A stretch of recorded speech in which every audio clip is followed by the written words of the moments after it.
Welcome, dear students. This is Anju Malik, and it's week 8 and day 2 of week 8. Dear students, yesterday you have learned about the Battle of Zap. Before the moving to the lesson, I have to discuss that the Battle of Zap was among Abbasis and the Umayyad. That was the battle that decided that the Umayyad the time period is totally over. Now here we are going to have another topic, that is the decline of the Umayyad dynasty.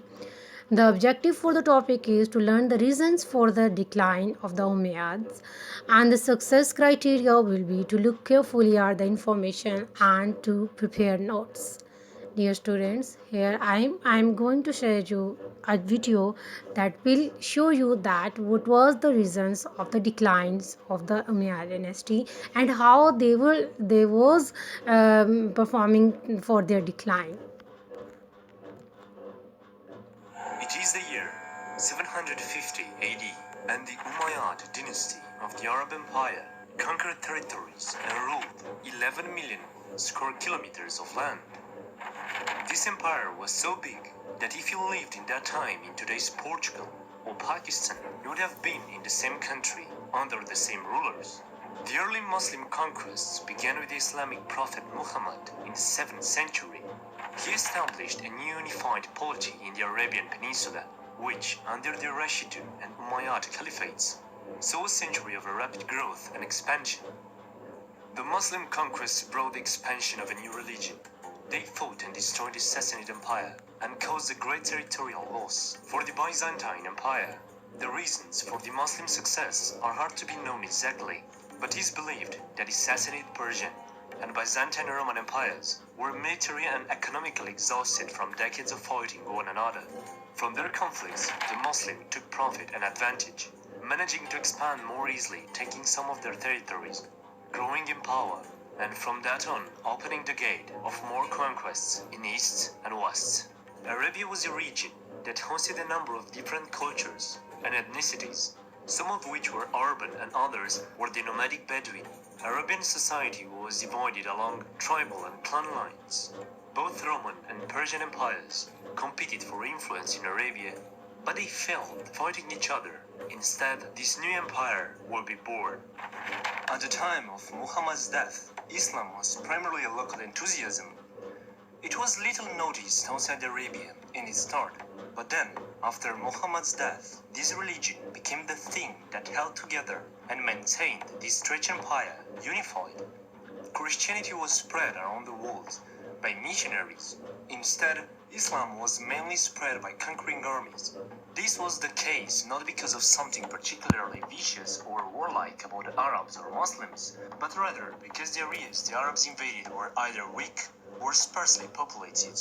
This reason was primarily attributed to the landscape and environment. The Middle East, North Africa, Levant and Persia were primarily harsh environments. Large areas of deserts were empire or a country that did collapse. The reasons are many. In every society, big or small, problems and conflicts between people are often a matter of fact. On big empires, mostly the ones that expanded quickly, the large scale and large power often became their own grave, because an empire that expands quickly from one point to another, at a large distance, probably conquered territories from different empires, clans, with different cultures, ethnicities, religion, and so on. Let's talk about the internal problems, and let's start with its scale.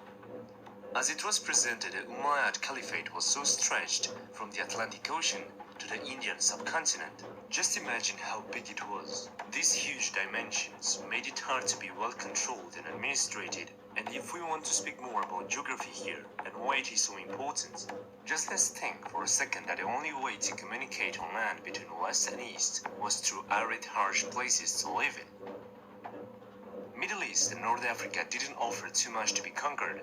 Only few cultures with low population and few fertile areas near large rivers and coasts.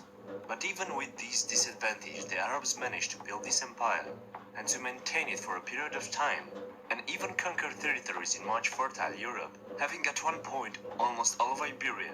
But they didn't stop there.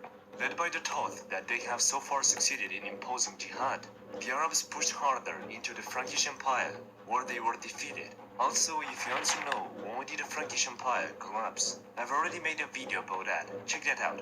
In this caliphate existed four main social classes in this order: the Muslim Arabs, Muslim non-Arabs, which were the clients of the Muslim Arabs, non-Muslims, free persons like Christians, Jews and others, and slaves. The Muslim Arabs were at the top of the society and saw it as their duty to rule over the conquered areas. Despite the fact that Islam teaches the equality of all Muslims, the Arab Muslims held themselves in higher esteem than Muslim non-Arabs and generally did not mix with other Muslims from different ethnicities. This inequality in this empire led to social unrest. As Islam spread, more and more Muslims were practically non-Arabs. This caused tension, as the new converts were not given the same rights as the Muslim Arabs. Non-Muslim groups in the Umayyad Caliphate had a legally protected status as the second-class citizens, as long as they accepted and acknowledged the political supremacy of the ruling class. They paid a tax known as jizya, which the Muslims did not have to